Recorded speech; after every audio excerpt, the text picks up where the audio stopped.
Представьтесь, пожалуйста, и можно будет коротко ответить на вопрос, э, Университет Центральной Азии чем занимается, вот по Да. этому проекту именно. И А, вот, цели и задачи семинара. Университет Центральной Азии это образовательное учреждение, которое занимается исследованием в области, в том числе сельского хозяйства. Я представляю Институт государственного управления и политики, который делал исследования по цепочке добавленной стоимости фасоли Турецкой Республики. Это исследование было сделано ФАО, это сельскохозяйственная продовольственная организация ООН, которая нам заказала именно по цепочке добавленной стоимости. Мы делали исследование в 2016-2017 году, опубликовали, оно есть на веб-сайте нашего университета. Это большой документ, в котором представлены все элементы звенья, начиная от фермеров, посредники, перекупщики, оптовики, транспортники, какие основные моменты есть, какие есть проблемы в этом секторе. Я извиняюсь, я вас Экономически. перебью. Да, Вот, вы исследования провели, да. после этого какой итог? Итог мы произвели, представили исследование с тем, чтобы А оценить. что можете сказать по этому поводу? Фасоль имеет очень большой экспортный потенциал. Она приносит, это сельскохозяйственный продукт экспортный номер один.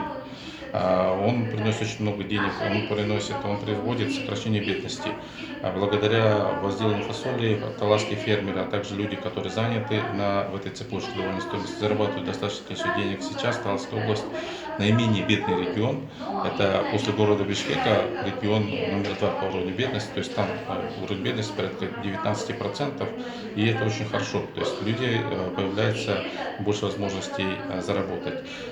Но цепочка этой добавленной стоимости не является устойчивой в долгосрочном плане, потому что есть такие факты, как несоблюдение агротехники, истощение земель, деградация земель происходит, недостаточная защита труда, в том числе то, что сегодняшний семинар, чему посвящен.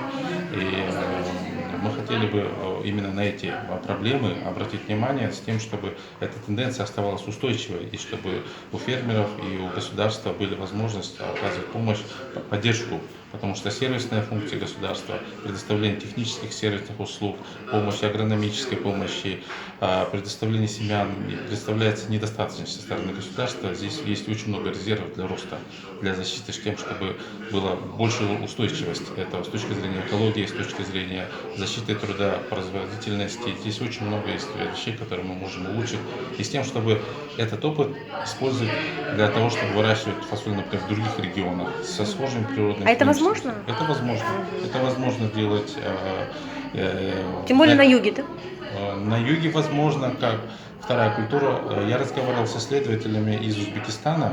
Они говорят, что они очень вдохновились опытом таласских фермеров и сейчас выращивают фасоль тоже, как вторую культуру. И они собирают два урожая. Они выращивают пшеницу, а потом выращивают фасоль. Нет, я имею в виду у нас на юге. То есть, если в Узбекистане могут выращивать, значит, и на юге тоже можно выращивать фасоль. То есть не обязательно выращивать хлопок или табак. То есть фасоль точно также может быть очень хорошей культурой. Ага, извините, и по Да. поводу эксплуатации детского труда. Эксплуатация, Мониторинг какой? эксплуатация детского труда – это очень большая тема, недостаточно изученная.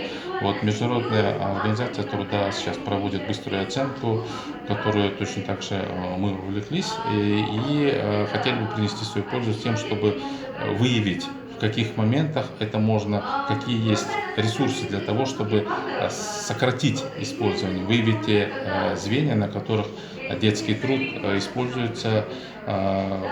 Международная организация труда приводит свою методику сейчас для того, чтобы произвести оценку вот этих факторов, критериев, с тем, чтобы выбрать сперва сектора, то есть, например, в данном случае мы говорим о секторе фасоли, и еще наши коллеги тоже другие занимаются, будут орехом, да, там, например, орехом Арсланбургским. И в этой зоне найти вещи, где идет эксплуатация труда, где эти факты есть, и какие стратегии можно предложить с тем, чтобы не только государство, но и сами фермеры, какого рода действия какого рода интервенции могли бы принести как можно больше пользы. То есть я считаю, что это очень полезная вещь, то, что мы делаем сегодня.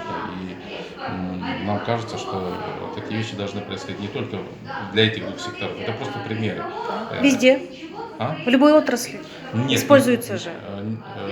Сельский труд, то есть детский труд, Детский труд. используется во многих отраслях сельского хозяйства, Ну да. секторах, и там, конечно же, есть ряд проблем.